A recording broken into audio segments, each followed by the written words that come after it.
You never get the meditation you want, you always get the meditation that you need. Because sometimes meditation for people is literally like closing their eyes for 20 minutes and thinking about their problems. Like that's what they think it is.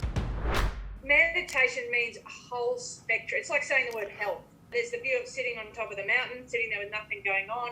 There's the view of meditating when you're in Times Square. So talk me through what meditation looks like to you.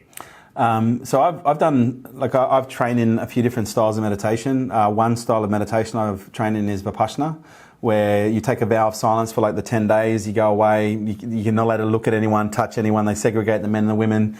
You're meditating from 4:30 in the morning until like 9:30 at night with a couple of breaks. And that's hardcore. I call that full contact meditation. I did that like half a dozen times and I swear I'd never do it again because it was just so hard. It was mentally, physically, spiritually enduring. And the other style that I've trained in is Vedic meditation, which is essentially transcendental meditation. Vedic meditation is very mantra based. So your goal is to focus on a mantra.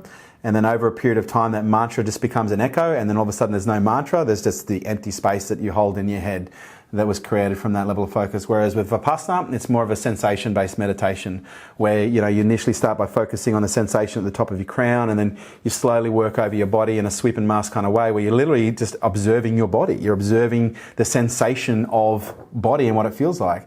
Both are very different. I do a combination of both. But to answer the question, because a lot of people say, well, I just can't meditate. And I say, well, why? And they say, well, because every time I sit down, I try, like I'm thinking about 100 other things. And it's like, well, that's the point. And they go, well, what do you mean? I said, well, the point is to catch yourself thinking about 100 things and then go, oh, I'm thinking about 100 things. And now I come back. That's like you're going to the gym and saying, oh, I can't work out. And saying, well, why? Well, because every time I lift a weight, it hurts. It's like, it's fucking supposed to hurt. Like it's supposed to hurt because that's where you get the benefit. And the benefit of meditation is you're supposed to get distracted because you're supposed to catch yourself. And the game is catch. Can you catch yourself being distracted? And then when you can you take a deep enough breath to relax and then go back into either the observation of sensation or the observation and the focus on the mantra. You never get the meditation you want, you always get the meditation that you need. Because sometimes meditation for people is literally like closing their eyes for 20 minutes and thinking about their problems. Like that's what they think it is, because it's just that's all that comes up. Even though I've been meditating now for almost 20 years, there are times where I can go in and I can do a 2-hour meditation where I'm blissful as and I come out feeling like Yogi Bear. But there are also some meditations where I go in there and it's literally like combing my hair with a cheese grater for half an hour. People think just because you meditate all the time it gets easier.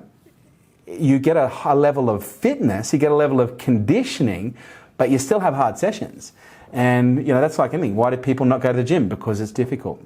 And so I think it's less about are there people that can and can't meditate and more about people realizing that there's a level of self-discipline, self-leadership and self-management required if you're going to be successful at it. Because if there's no motivation, it doesn't matter what tools you give someone, they're not going to do anything. And so for me, whenever I'm trying to, I guess you could say, induct someone into meditation, I very rarely talk about the practice and I often will always talk about the performance and talk about the effects that it has at a neurological level, at a biochemical level, at a neuropharmacological, like at a parenting level, at a business level, at a flow level, at a sport. If parenting is really important for you, and if I can tell you 50 reasons why meditating will make you a better parent, then chances are you're going to be more motivated to want to meditate.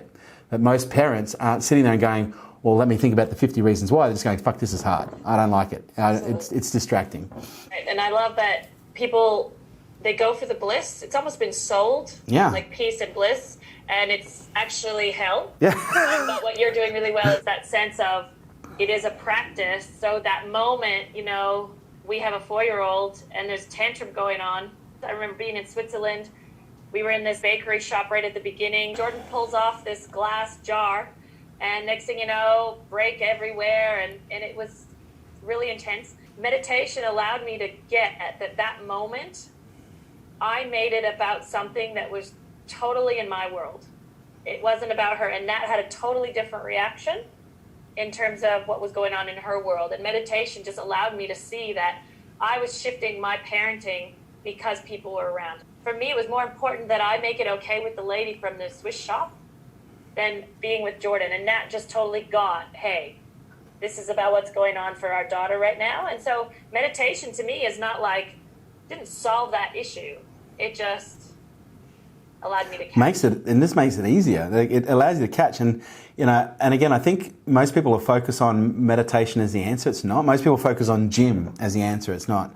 Or health or nutrition as the answer. It's not. It's like, how do you make this a way of life? And it's not even meditation becoming a way of life. It's like, what is the benefit of going to the gym? What is the benefit of eating well? What are the benefits of, breathing deeply? You feel healthier. And so the benefits of these things is health. And when you look at what meditation gives you, like meditation is a barbell that you pick up that when you exercise with it, it builds consciousness. And so for me, meditation is the practice that builds the muscle that we're ultimately looking for, that creates the change and the ability to catch, which is once we become conscious, everything changes. I literally just had a coaching session just before this conversation when I was having a chat with a guy. And, one of the things that we were talking about was things go wrong and it's very hard for most people to identify. They go, I just don't know why I keep doing this.